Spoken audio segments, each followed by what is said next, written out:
நேயர்களே, கடந்த 24 மணி நேரங்களில் சவுதி அரேபியாவிலிருந்து கிடைக்கப்பெற்ற செய்திகளோடு உங்களை சந்திக்கின்றோம்.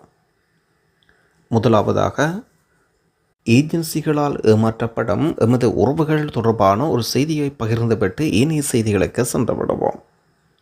நேற்றைய தினம் ஏஜென்சிகளால் ஏமாற்றப்பட்ட 22 அல்லது 23 வயது மதிக்கத்தக்க இளைஞன் ஒருவர் உயிரிழந்திருக்கின்றார்.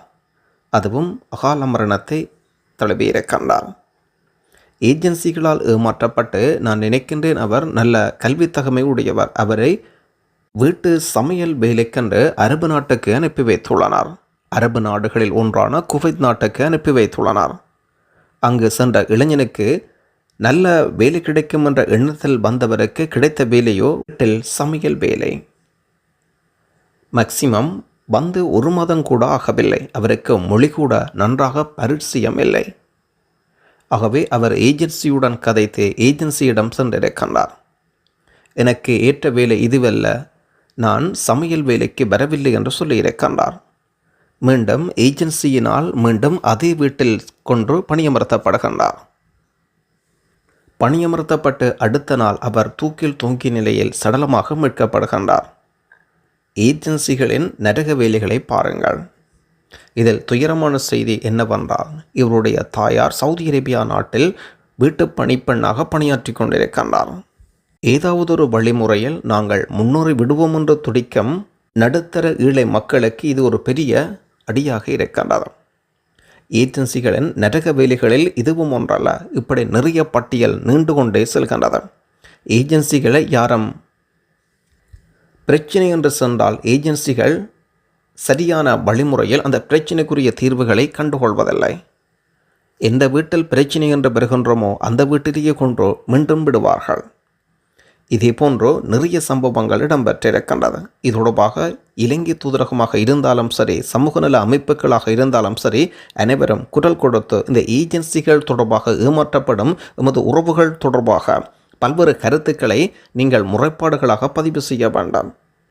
ஆகவே உங்களுக்கு வீடுகள் பிடிக்கவில்லை என்றால் உடனடியாக ஏஜென்சிகளுக்கு சரியான முறையில் தக்க வழிமுறையில் விளங்கப்படுத்துங்கள். இல்லை என்றால் போலீஸ் நிலையம் சென்று முறைப்பாடு பதிவு செய்ய போகின்றோம் என்று நீங்கள் தான் அழுத்தமான துணியில் குறிப்பிட வேண்டாம். பல்வேறு ஏஜென்சிகள் இதுபோன்ற ஒரு கீழ்த்தரமான நரக வேலைகள் செய்கின்றார்கள். வீடுகள் பிடிக்கவில்லை என்றாலோ அல்லது உங்களுக்கு அதிகப்படியான சுமையான வேலைகள் தருகின்றார்கள் என்றாலோ நீங்கள் முதலாவது ஏஜென்சியிடம் சரியான முறையில் எடுத்துச் சொல்லுங்கள். இரண்டாவதாக, இலங்கை வெளிநாட்டு வேலைவாய்ப்பு பணியகம். இலங்கை வெளிநாட்டு வேலைவாய்ப்பு பணியகத்தில் சென்று உங்கள் உறவுகளூடாக முறைப்பாடுகள் பதிவு செய்யுங்கள். அந்த முறைப்பாட்டின் அடிப்படையில் இலங்கை வெளிநாட்டு வேலைவாய்ப்பு பணியகமும் நடவடிக்கையை மேற்கொள்வார்கள். இதே நேரத்தில் நீங்கள் வீட்டிலிருந்து தலைமறைவாக ஓடினால் உங்கள் மீது வழக்குகள் பதிவு செய்யப்படும். ஒன்று, அந்த வீட்டில் இருக்கும் பொருட்களை திருடி சென்று விட்டீர்கள் என்ற அதையும் மறந்து விட வேண்டாம். குறுகிய நேரத்தில் உங்களுடைய நடவடிக்கைகள் இருக்க வேண்டாம். நீங்களே முதலில் சென்று போலீஸ் நிலையத்தில் பதிவுகளை மேற்கொண்டால் முதலாளிகளின் கதைகள் ஈடுபடாது. இதுபோன்ற சம்பவங்கள் நிறைய இடம்பெற்று கொண்டுதான் இருக்கின்றது. எமது உறவுகளுக்கு இது ஒரு மிகப்பெரிய போராட்டமாகவே இருக்கின்றது. உயிரிழந்த இளைஞனுக்கு எமது ஊடகம் சார்பாக ஆழ்ந்த இரங்கலையும், இதுபோன்ற முடிவுகள் ஏற்புடையது அல்ல என்றால் இதற்குரிய வழிமுறைகளை தேடியிருக்கலாம். ரியாத் தமிழ் சங்க விளையாட்டுப் போட்டிகள். ரியாத் வாழ் தமிழர்களிடையே விளையாட்டுப் போட்டிகள் நடத்தும் பொருட்டு பல்வேறு விளையாட்டுகளுக்கிடையில் கைப்பந்து நடத்துவது என்ற முடிவெடுக்கப்பட்டிருந்தது. சமூக வலைத்தளம் வாயிலாக செய்திகள் பகிரப்பட்டு போட்டிகள் அணிகள் பதிவு செய்யப்பட்டு போட்டிகள் இடம்பெற்றிருந்தது. அரையிறுதி இறுதிப் போட்டிகள் டிசம்பர் 13 அன்று நடைபெற்றது. அரையிறுதிப் போட்டி வெற்றி பெற்ற ஸ்பாட்ஸ் பந்தகா அணி இறுதிப் போட்டியில் களம் கண்டனர். ரியாத் தமிழ் சங்கம் நடத்திய 2வது கைப்பந்து அணியும் வகையாக ஸ்பாட்ஸ் அணியும் வெற்றி பெற்றன.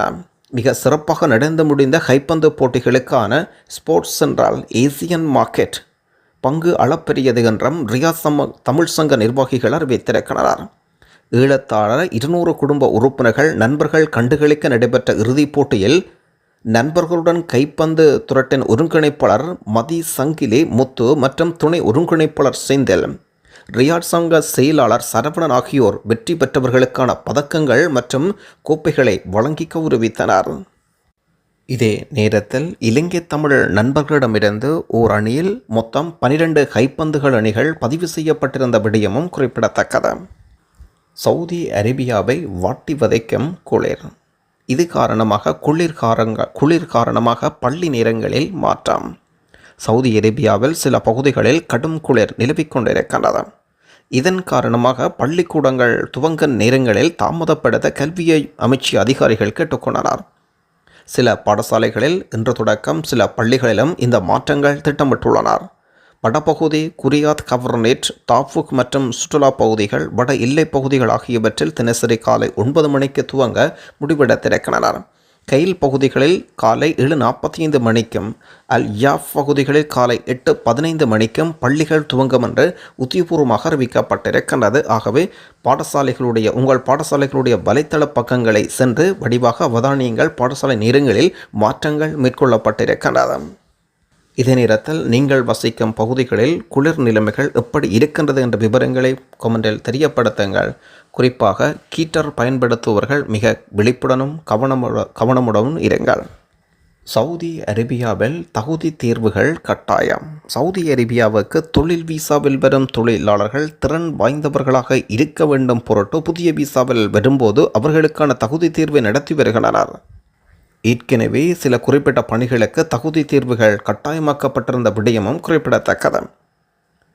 2021ஆம் ஆண்டு தொடங்கப்பட்ட இந்த திட்டத்தின் கீழ் வீட்டு டிரைவர்கள், வீட்டு பணியர்கள் தவிர மற்ற வேலைகளுக்கு வருபவர்களுக்கு தகுதி தேர்வு கட்டாயமாக்கப்படும். அதன் அடிப்படையில் தற்பொழுது 174 பணிகள் இந்த பட்டியலில் இடம்பெற்றிருக்கின்றன. சவுதி அரேபியாவில் இன்றைய தினம் மாரடைப்பின் காரணமாக இந்தியாவைச் சேர்ந்த முஜீப் என்பவர் உயிரிழந்திருக்கின்றார். இவருடைய வயது 51. கிங் காலித் மருத்துவமனையில் உயிரிழந்திருப்பதாக அறிய முடிகின்றது. இவர் அக்பர் ராவல்ஸ் நிறுவன ஊழியர் என்பதும் குறிப்பிடத்தக்கது. சவுதி அரேபியாவில் மிக நீண்ட காலம் பணியாற்றிய முகமது என்பவர் உயிரிழந்திருக்கின்றார். மதீனா மத்திய குழு ஆலோசனை குழுவின் தலைவராக மிக நீண்ட காலம் பணியாற்றியவர். இவர் இன்றைய தினம் மாரடைப்பின் காரணமாக உயிரிழந்திருக்கின்றார். 14 ஆண்டுகளாக மதீனாவிலும் பணியாற்றியிருக்கின்றார். மதீனா ஹஜ் நல மன்றம் மற்றும் இஸ்லாமிய மையம் போன்ற அமைப்புகளிலும் ஆர்வலராக இருந்திருக்கின்றார். 10 வருடங்கள் மதீனா அஃபீர் கிளினிக்கில் ஊழியராகவும் பணியாற்றியிருக்கின்ற விடயம் குறிப்பிடத்தக்கது. சவுதி அரேபியாவில் இன்றைய தினம் அனைத்து பிராந்தியங்கள் வாரியாகிய வெப்பநிலைகள் பதிவாகி கொண்டிருக்கின்றது. அது தொடர்பான குறைந்த வெப்பநிலையை அனைத்து பிராந்தியங்களிலும் பதிவாகி கொண்டிருக்கின்றது. தொடர்பான அட்டவணையை தான் நீங்கள் பார்த்து கொண்டிருக்கின்றீர்கள். உங்கள் பகுதிகளில் எப்படியான வெப்பநிலைகள் இன்று பதிவாகி கொண்டிருக்கின்றது என்ற விவரங்களையும் கமெண்டில் பதிவிடுங்கள்.